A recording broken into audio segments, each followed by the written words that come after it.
అదృశ్యంతి ఎవరు? దుందుభి మాయావిని ఎవరు సంహరించిరి? వాలి దుందుభి మాయావిని సంహరించెను. శక్తి ఎవరి కుమారుడు? వశిష్ఠుని నూరుగురు కుమారుల్లో పెద్దవాడు శక్తి. శక్తి భార్య అదృశ్యంతి.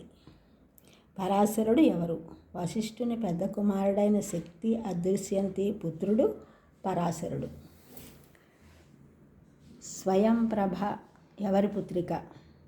మేరు సావర్ణి పుత్రిక తాపసి యోగి. దుందుభి మాయావి మండోదరి ఎవరి సంతానము? మయుడు హేమ అనే అప్సరస సంతానము. ఆంజనేయ స్వామిని సుగ్రీవుడు సీతమ్మను వెదకుటకై ఏ దిక్కునకు పంపెను? దక్షిణ దిక్కునకు పంపెను. యువరాజైన అంగదుని నాయకత్వంలో. మయుడు ఎవరు? మయుడు దానవుల శిల్పి. బ్రహ్మదేవునికై తపస్సు చేసి శుక్రాచార్యుని శిల్ప శాస్త్ర సంపదని వరంగా పొందాడు. హేమ ఎవరి భార్య? హేమ అప్సరస. మయుడు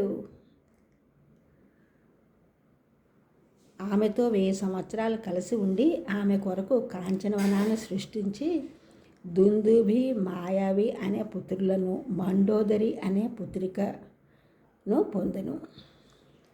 హేమను ఇంద్రుడు దేవలోకముకు రప్పించుటకై మయుని శిక్షించి ఆమెను తీసుకుని వెళ్ళిపోయాను.